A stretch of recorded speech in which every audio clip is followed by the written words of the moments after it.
Hola, ¿qué tal compañeras, compañeros? Muy buenas tardes o días, no sé a qué hora vayan a ver este video.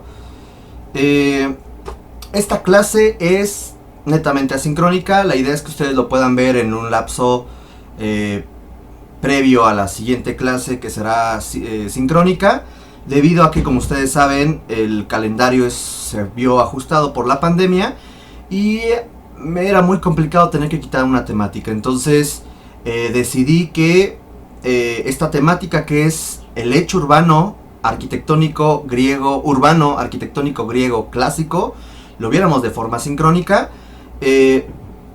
Muy seguramente a duras penas voy a poder concluir en un lapso de 1 hora,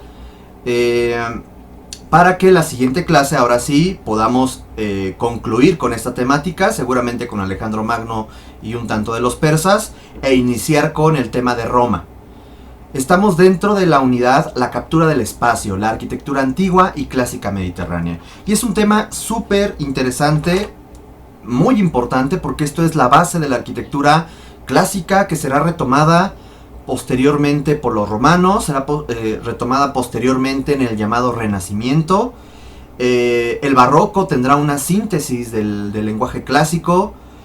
Posteriormente el llamado neoclásico, ya estamos hablando del siglo XVIII y XIX después de Cristo, lo vuelve a retomar y estuvo muy presente durante el siglo XIX en la arquitectura academicista, en el eclecticismo, hasta que en el siglo XX, con el movimiento moderno, hay un quiebre total al entendimiento de estos lenguajes clásicos. Hoy en día se están volviendo a retomar como parte de un lenguaje posmoderno, pero es básico entender el lenguaje clásico de la arquitectura griega y posteriormente de la arquitectura romana. De ahí la gran importancia de este tema. Entonces, pues vamos a iniciar. Ahí estamos viendo nosotros la fotografía de las llamadas cariátides. Las cariátides son unas columnas que están esculpidas en forma de mujeres. Ya platicaremos por qué. Se encuentra en un edificio que se llama el Erecteion, y este se encuentra en la Acrópolis ateniense. Vamos a entender cómo esta cultura no original en el sentido de Egipto, de Sumeria, pero totalmente innovadora y muy diferente al desarrollo de sus anteriores culturas, y que esta termina siendo la cuna de la cultura occidental. Pues vamos a iniciar, vamos a centrarnos en las generalidades del hecho urbano arquitectónico griego clásico. Aquí tengo una línea del tiempo. A mí en lo particular me ha ayudado mucho a entender esta visión multilineal en donde muchos procesos se están desarrollando al mismo tiempo, y quiero que veamos nosotros cómo estamos dividiendo este esquema. Aquí tenemos a los helenos. Los griegos asimismo se identificaban como helenos, no tanto como griegos, helenos. La cultura helénica se va a dividir en 4 etapas: la edad oscura, la edad arcaica, la edad clásica y el helenismo. Previo a ellos se encuentran las culturas minoicas y la cultura micénica. La cultura minoica es muy vieja, se puede decir que coincide con el desarrollo egipcio, pero si ustedes ven estos sombreados, este sombreado naranja es el Imperio Nuevo Egipcio y la influencia que irradió hacia otras regiones, incluyendo a la cultura micénica, que prácticamente el desarrollo micénico coincide con el apogeo egipcio. También un periodo del apogeo mesopotámico con los asirios coincide justamente con los micénicos, con los egipcios del Nuevo Imperio, hasta que de pronto, entre el 800 y el 671, pues prácticamente los asirios conquistaron toda la región del Medio Oriente.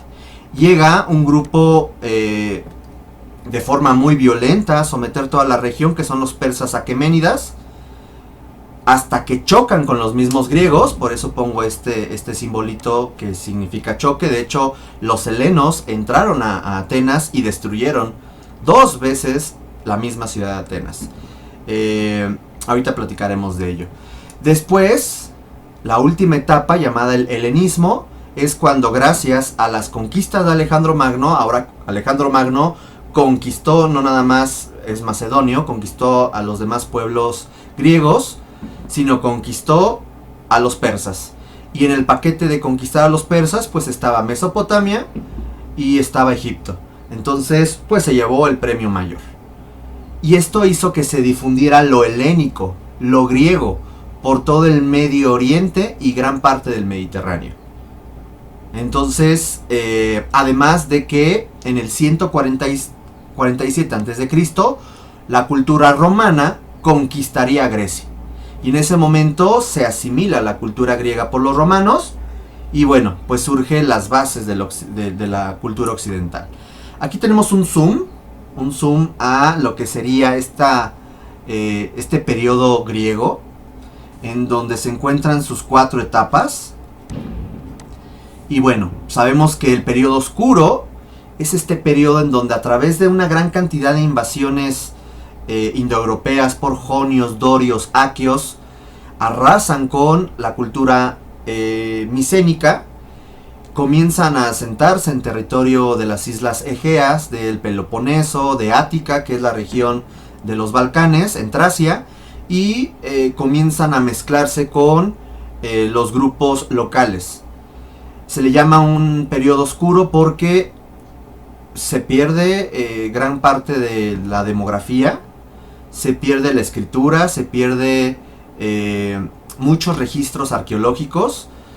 Es un momento de alguna forma de poca producción cultural. Hasta que a partir de los Juegos Olímpicos antiguos en el 776 a.C. surge el llamado periodo arcaico, que ahorita profundizaremos un poco más. En el 499 a.C. comienza el periodo clásico, que es el que nos interesa, en donde encontramos el famoso Partenón. Y en el 323 inicia con las conquistas de Alejandro Magno este periodo llamado el helenismo. Hasta el 147, cuando los romanos someten a la región griega y paulatinamente, dejen quito el video, paulatinamente comienza a dominar otras regiones. Por ejemplo, hay quien dice que el helenismo realmente llegó hasta el año 30 a.C., cuando Cleopatra VII de la dinastía Ptolomaica se suicida. Y los romanos someten a la región egipcia. Entonces, bueno, va a ser muy importante entender cómo el mismo choque de los persas aqueménidas con los soldados griegos generará una tensión que al final después se va a generar una edad de oro llamada la edad de oro de Pericles. Pericles fue un gobernante que ahorita vamos a platicar. Entonces, más o menos este es el esquema. Simplemente para tener la referencia, arriba puse estos 2 circulitos, que es la fundación de Roma. Roma la vamos a ver después, se encuentra un poquito más alejado de Grecia, pero vean cómo coincide con el periodo arcaico. De pronto, hasta el 265, Roma conquista la península itálica y a partir de ahí comienza una serie de conquistas hasta someter todo el Medio Oriente, todo el Mediterráneo, llegar a las Galias, llegar a Gran Bretaña. Se volvió loco Roma, ¿ok? Esa es otra historia. Pues vamos a iniciar. ¿Qué onda con Grecia? Quiero que veamos primero esta imagen. Quiero que identifiquen, ese es el territorio original de los helenos, de los griegos. Podemos ver que en amarillo son las zonas más elevadas y en verde son las zonas más planas o litorales. Podemos ver que un 80% del territorio aproximadamente es zona montañosa. ¿Qué significa? Si hay una zona montañosa es muy complicado que te puedas asentar o que puedas tú tener zonas cultivables. Por lo tanto, los asentamientos humanos que se desarrollaron en esta península, que se les llama polis, comenzaron a marcar regiones. Esto es mío, eso es tuyo, eso es del fulanito de tal. Cuando de pronto este lugar era muy chico, pues comenzaban a batallar contra otras ciudades-estado, polis, o lanzarse a la mar, ¿no? Hacerse a la mar, perdón, no lanzarse es como matarse, hacerse a la mar y comenzar a fundar colonias. Al igual que los fenicios, ¿se acuerdan? Por aquí andan los fenicios, que se lanzaron por esta parte y que fundaron una gran cantidad de factorías o colonias. Bueno, los griegos hicieron lo mismo.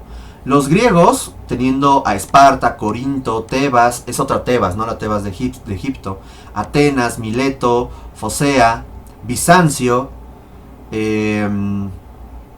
estos lugares se convirtieron en polis portuarios o polis de gran importancia cultural o militar, de la cual salían gran cantidad de helenos, grupos griegos, para fundar otras colonias.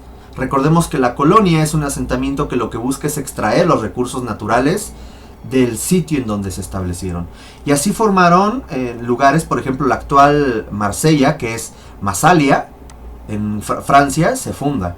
Se fundan ciudades al sur de Francia, cerca de lo que sería ahora Cataluña, al sur de lo que sería Italia, en la parte norte de Egipto, en el Mar Negro, lo que sería el norte de Turquía, y en la parte, bueno, pues todavía aquí entra Ucrania, entra Bulgaria, y es muy interesante cómo, bueno, caray, llegan prácticamente hasta hoy en día lo que es el Cáucaso, que es una zona montañosa.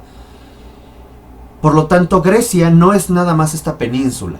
Esto es el llamado Peloponeso. Estas son las islas del Egeo. Esto es Ática. Y esto es Tracia. ¿Ok? Entonces, no es nada más esto. Es esto más la gran actividad que se encuentra en torno a la parte norte del Mediterráneo y a lo que sería el Mar Negro.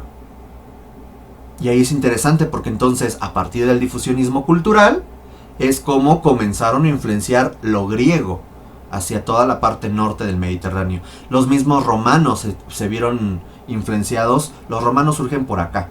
Los etruscos es una cultura que surge por acá, y los romanos surgen dentro de esa cultura etrusca. Entonces, es otra historia que después veremos. Entonces, la naturaleza, para ellos va a ser muy importante, buscan imitar la naturaleza, y la naturaleza va a ser un sinónimo de belleza, geometría, proporción, racionalidad, matemáticas, armonía, y la idea del placer contemplativo que surge con los minoicos en Creta, aquí, y que después no será tan retomada por los micénicos, pero sí la idea de la belleza, o la idea de la contemplación, o la idea del simplemente hacer arte, no por un dios o por un muerto, simplemente porque buscan imitar a la naturaleza. Es una idea que surge en esos pueblos prehelénicos y que los griegos vuelven a retomar. ¿Ok?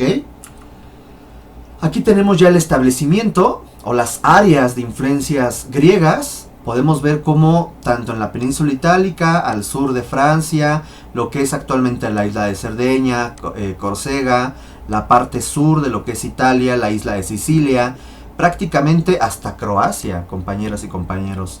Llega todo lo que es la península balcánica, gran parte de lo que es la península de Anatolia o Asia Menor, también conocido lo que hoy en día es Turquía, todas las costas del Mar Negro, parte de las costas norte de lo que es Egipto, la parte de África, la isla de Chipre, que es conocida como la tierra del cobre. Se imaginarán la locura de esa isla que todo el mundo quería controlar. Vean la gran influencia. En este momento también existían por acá los fenicios. Ojo, también existían los griegos, los egipcios. También existían por aquí, los asirios. O sea, vean cómo de pronto comenzaron a desarrollarse de tal forma. Bueno, después los asirios cayeron y llegaron los neobabilónicos o caldeos, también conocidos. Pero vean, no es una cultura aislada. Es una cultura que comienza a influenciarse y que después termina influenciando. Es curioso, ¿no? Muy general. Época oscura, ya la platicamos. El arcaísmo, ya lo platicamos. Lo importante es que, además de las Olimpiadas, surge la Ilíada y la Odisea de Homero. La Ilíada nos cuenta, por ejemplo, la guerra entre los aqueos y los troyanos, debido a que Helena, que era una aquea, a partir del juicio de París, ¿no? Un juego ahí con la manzana de la discordia, etcétera, ya saben, mitología griega. París, que es un príncipe troyano, se roba a Helena y los aqueos se enojan, van, y ese es el causis belli, ¿no? La causa de guerra.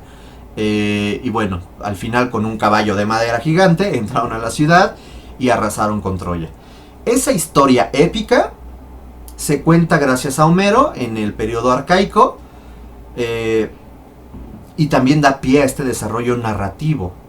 Surge el alfabeto griego, surgen las ciudades-estado propiamente ya conformadas, llamadas polis, y se construyen los primeros templos dóricos. Por ahí alguien me preguntó, ¿quién construyó los templos dóricos? Pues los dorios. Acuérdense que los dorios, aquios, eolos, jonios, pues son grupos que se asentaron en esa región. Y hay un gran apogeo de la cerámica. Este tipo de cerámicas que son muy características de Grecia, pues justamente se desarrollan en el arcaísmo.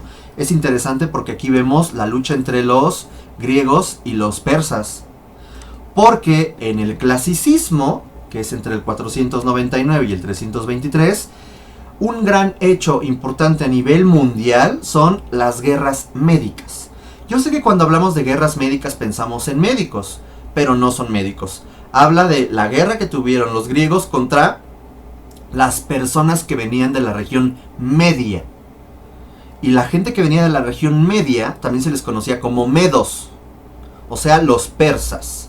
Entonces las guerras contra los persas se les conoció como las guerras contra los medos, o sea, las guerras médicas. De ahí viene esa idea. Hubo dos invasiones o dos grandes guerras médicas. La primera, la famosa batalla de Maratón, y la segunda, que quizás todo el mundo conoce por la guerra de los 300, que es la guerra de Termópilas, que les cuento, al final cuando muere Leónidas y en este estrecho, entra Jerjes con todo su ejército, llegan a Atenas y destruyen Atenas. Destruyeron la Acrópolis y su antiguo Partenón, y bueno, no había un Partenón, se llamaba el templo de Atenea Partos, de ahí viene lo de Partenón. Lo destruyen, todo, terrible. Hasta que después, hasta el 779, en dos sitios, Platea y Micala, logran diezmar al ejército persa, y se da la victoria griega. Esto significa un status quo, así se le llama, la idea de que, ok, los persas ya no sometieron a los griegos, pero los griegos lo único que hicieron fue repeler a los persas, poner un límite y decir, a ver, hasta aquí llegaste, ok. Y eso va a ser algo muy importante para entender cómo fue que surge la idea de de la cultura, del apogeo griego, perdón. Ya que entre el 461 y 429 surge un individuo que era un gran orador, un político, un estratega, llamado Pericles. No es el de los locos Adams, es el verdadero Pericles.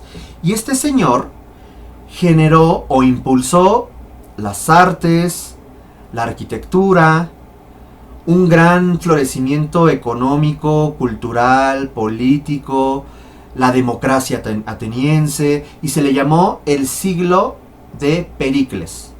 Y él fue el que realmente generó las bases para que se intensificara toda esta interacción cultural.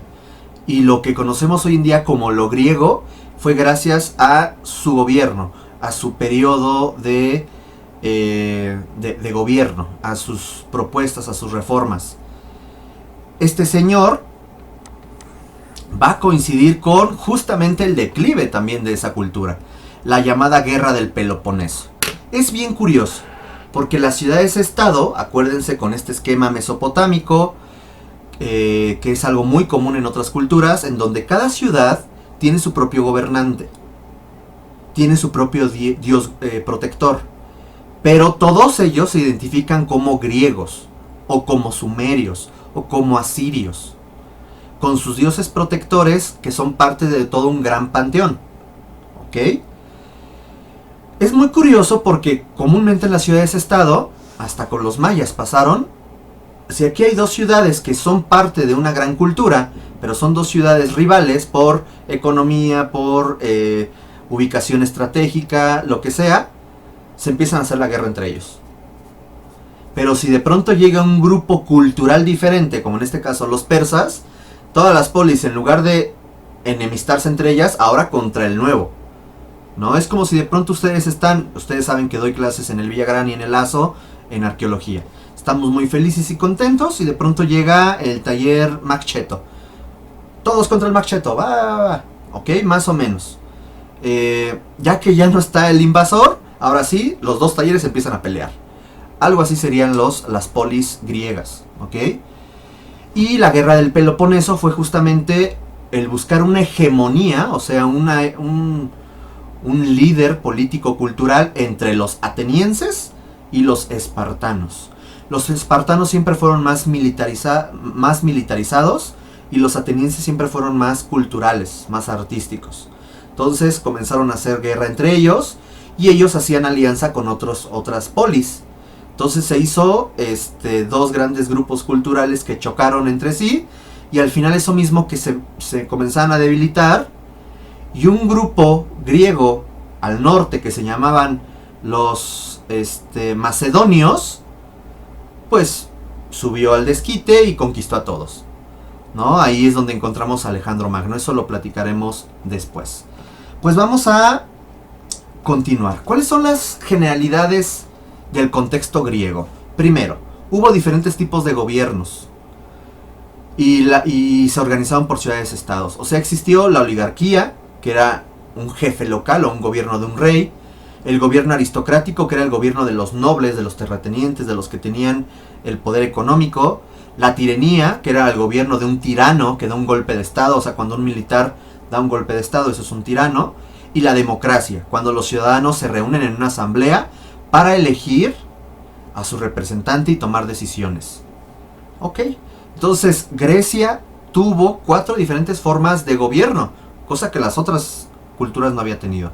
En lo social se va a dividir en 2 grandes grupos, los ciudadanos y los no ciudadanos. ¿Quiénes eran los ciudadanos? Los hombres. ¿Quiénes eran los no ciudadanos? Todas las mujeres, sin importar su grupo económico, los extranjeros y los esclavos. Sí hay que señalar que la cultura griega era un tanto misógina, por así llamarlos. El aspecto económico. La agricultura fue la base, como todas estas culturas, pero ¿qué materias? El olivo, el aceite de olivo que era la locura, el trigo, la cebada y la vid. Para el chupe, sí, claro. La ganadería, cabras, ovejas, cerdos, bueyes y caballos. La pesca, la cerámica, que era algo muy característico su cerámica en el mundo mediterráneo. La metalurgia con el manejo de armas y armaduras. El mármol. Ellos se encontraron con una gran cantidad de mármol en sus territorios. Plata, cobre, plomo. Y su comercio era marítimo. Se generaron o se instauraron una serie de impuestos mercantiles, aduaneros. Se manejó las monedas y la base económica también era la esclavitud. El someter a grupos extranjeros para que hicieran pues lo que ellos no querían hacer, ¿no? Los trabajos muy pesados. En el pensamiento. Era una cultura demasiado politeísta, o sea, creía en muchos dioses, politeístas, politeos, con dioses mayores, dioses menores y dioses domésticos, o locales con personalidad humana, relacionados a la fuerza de la naturaleza y aspectos abstractos como dioses protectores, o sea, el dios de la lluvia, que el dios del trueno, que el dios de la muerte, que el dios o la diosa del amor. Se divinizan los héroes, de pronto surgen muchos héroes que son mitad dioses y mitad humanos. Por lo general siempre son hijos de Zeus, ¿no? De alguna relación ahí medio extraña de Zeus. Se desarrolla la filosofía, el teatro, la poesía, la literatura, la comedia, la astronomía, la matemática, la física, las ciencias naturales. Se considera la belleza como la imitación de la naturaleza. Y surge esta corriente de la estética. Las categorías estéticas, siendo la principal la belleza. Siendo esta categoría la que todo mundo quería alcanzar. La categoría de la belleza. ¿Qué es la belleza? ¿Qué es lo sublime? Entonces, de ahí que quisieran replicar mucho también el cuerpo humano. Al considerarse hermoso, al considerarse parte de la naturaleza.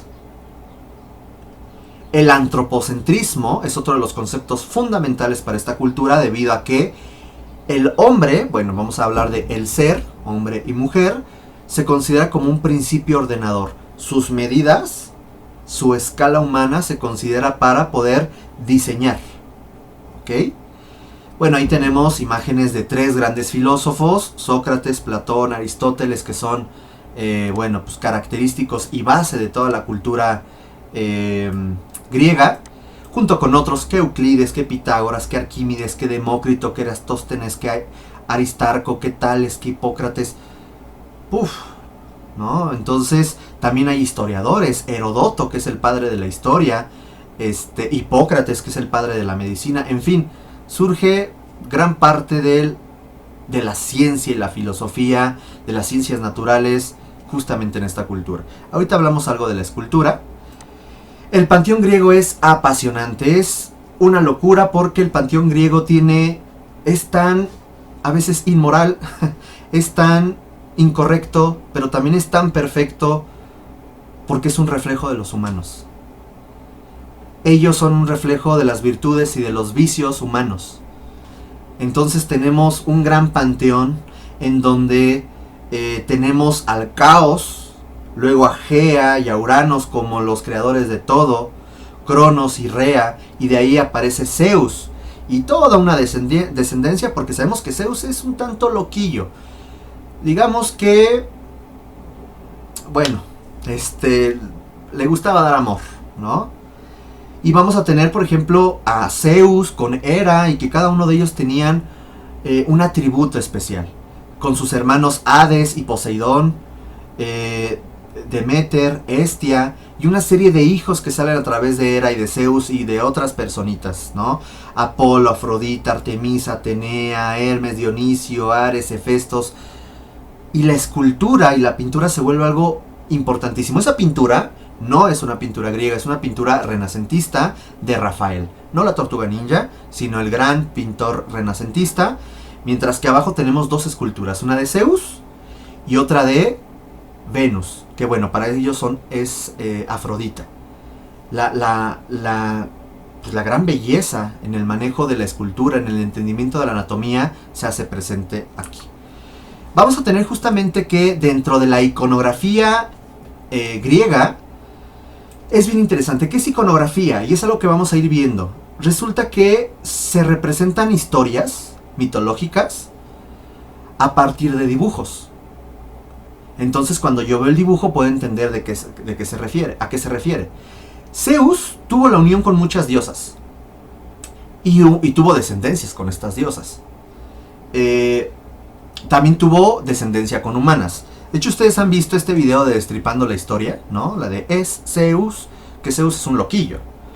Y Zeus, literal, ponía el ojo y decía aquí, ¿no? Y se convertía en animales, se convertía en cosas muy extrañas para de pronto entrar, ¿no? Entrar al corazón de esa dama. Se unió con muchas humanas y también tuvo descendencia con esas humanas.